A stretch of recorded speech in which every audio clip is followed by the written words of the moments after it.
খুনই করেছেন এমনই অভিযোগ উঠেছে একজন বিডিওর বিরুদ্ধে, প্রশান্ত বর্মন।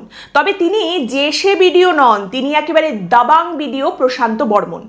এই যে তার বিরুদ্ধে খুনের অভিযোগ উঠেছে, এখনো পর্যন্ত তার মাথার চুলটুকু পর্যন্ত কেউ কিন্তু ধরতে পারেননি। গত 28শে অক্টোবর থেকে একজন স্বর্ণ ব্যবসায়ী স্বপন কামিলা, তাকে খুঁজে পাওয়া যাচ্ছিল না।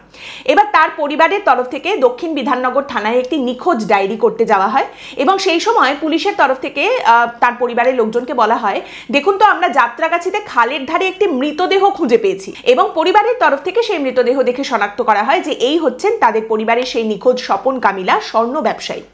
ঘটনাটা কি না, এই যে প্রশান্ত বর্মন, বিডিও প্রশান্ত বর্মন, তার বাড়ি থেকে নাকি কিছু সোনার গয়না চুরি গিয়েছিল এবং প্রশান্ত বর্মনের সন্দেহ ছিল যে স্বপন কামিলার দোকানে তার বাড়ি থেকে চুরি যাওয়া গয়না বিক্রি করা হয়েছে, তাই তিনি স্বপন কামিলার সঙ্গে দেখা করতে চেয়েছিলেন।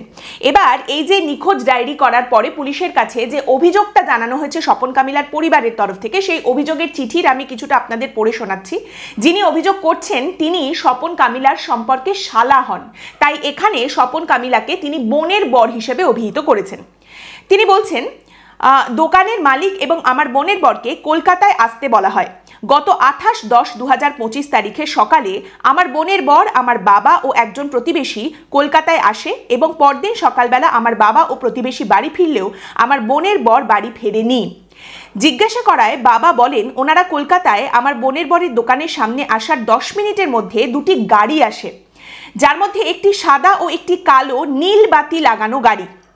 5-6 জন লোক দোকানের সামনে আসে, যার মধ্যে একজন নিজের পরিচয় দেন যে তিনি বিডিও এবং তার নাম প্রশান্ত বর্মন। ফোনে কিছু কথা বলার আগেই ওরা আমার বোনের বরকে ও দোকানের মালিককে গাড়িতে তুলে নিয়ে চলে যায়। যাবার সময় দোকানের সিসিটিভি মেশিন ও দোকানে থাকা গয়না নিয়ে চলে যায়। তুলে নিয়ে যাওয়ার আনুমানিক 30 মিনিট পর দত্তাবাদে দোকানের সামনে দোকানের মালিককে নামিয়ে দিয়ে গেলেও আমার বোনের বরকে নামিয়ে দিয়ে যায় না। সন্ধে পর্যন্ত আমার বোনের বরকে ফিরতে না দেখে আমার বাবা ও ওই প্রতিবেশী বাড়ি ফিরে আসেন। 29/10/2025 তারিখে সারা দিন আমার বোনের বরের কোনো খোঁজ না পেয়ে আমরা 30 তারিখ সকালে আরও কয়েকজনকে নিয়ে বিধাননগর সাউথ থানায় গিয়ে মিসিং ডায়েরি করতে যাই।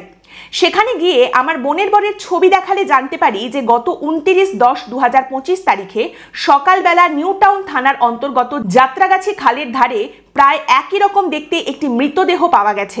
আমাকে সেই মৃতদেহ ছবি দেখানো হলে আমি তা আমার বোনের বর চিনতে পারি।